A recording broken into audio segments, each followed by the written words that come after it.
नमस्कार, स्वागत है आपका एबीपी न्यूज पर। मैं हूं आपके साथ शिरीन। और चुनाव का सबसे भरोसेमंद शो यानी कौन बनेगा मुख्यमंत्री, जिसका कारवा पहुंच गया है आज राजस्थान के अजमेर में। और अजमेर सिर्फ राजस्थान में ही नहीं बल्कि पूरे देश भर में जाना जाता है, क्योंकि इसे धार्मिक स्थलों के लिए इसकी एक अलग अपनी पहचान है।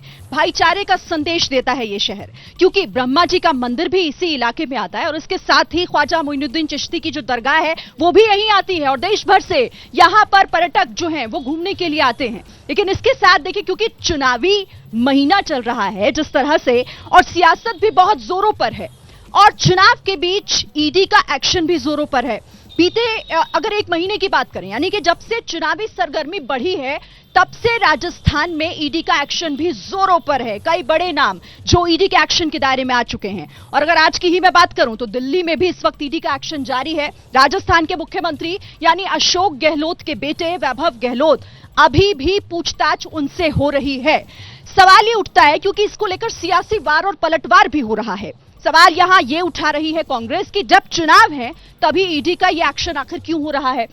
दूसरी तरफ बीजेपी वो ये कहती नजर आ रही है कि भाई जो किया है उसका सामना तो करना पड़ेगा।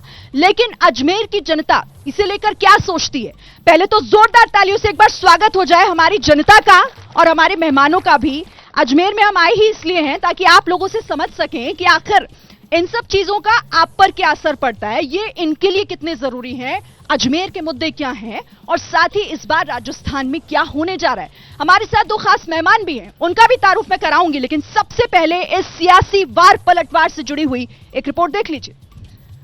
ईडी का जो समन आया था वो फेमा के तहत आया था, और मैंने उनको कहा कि फेमा से हमारा कोई वास्ता नहीं है, कोई फॉरेन ट्रांजैक्शन हुई नहीं है। तो पहली बात तो ये नोटिस ही जो आया है ये फेमा के तहत आया है। फेमा का हमारा कोई ट्रांजैक्शन मेरा या मेरे परिवार का कोई है। बहुत कम समय दिया गया, केवल 1.5 दिन का समय देके वापस कहा गया। जब मैंने टाइम मांगा भी 15 दिन का, केवल 1.5 दिन का समय दिया, और उस हिसाब से मुझे लगता है कि टाइम और मिलना चाहिए था, मगर ये लोग टाइम नहीं दिया।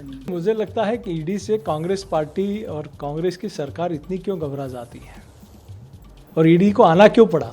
अशोक गहलोत जी, सबकी सारी सुइयां आपके ऊपर आकर टिकती है। इन सारे भ्रष्टाचार के बादशाह आप हो, और आप ही के सरपरस्ती में राजस्थान भ्रष्टाचार की आग में जल रहा है। और आज अगर उन लाखों युवाओं को न्याय देने के लिए ईडी कार्रवाई कर रही है तो आपके पेट में दर्द हो रहा है।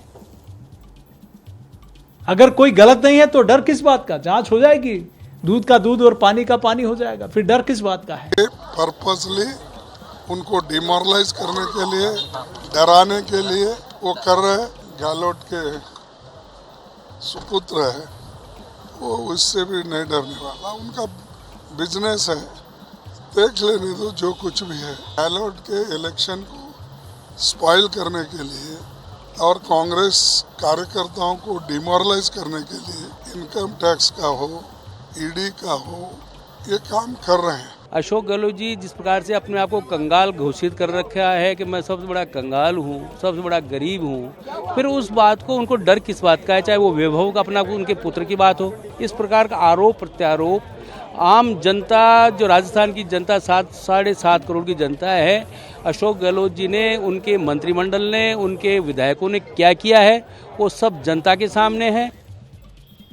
तो सियासी वार पलटवार तो आपने सुन लिया, क्योंकि सीधे सीधे इसे लेकर यह आरोप लगाया जा रहा है कि इसका चुनावी कनेक्शन है। यानी कि जो ईडी का एक्शन है ना, इसके पीछे पीछे सिर्फ और सिर्फ चुनाव है, पॉलिटिकली मोटिवेटेड है। अब इसमें कितनी सच्चाई और कितनी नहीं, ये अपने मेहमानों से समझते, फिर जनता के बीच में आऊंगी। सवाल अपने तैयार रखिएगा।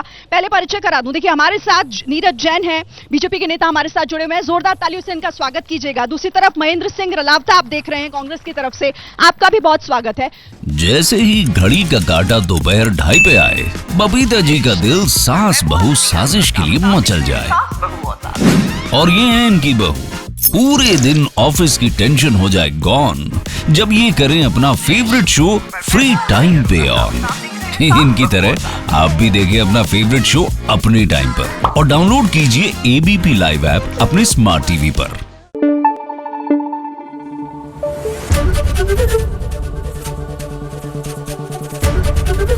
एबीपी न्यूज आपको रखे आगे।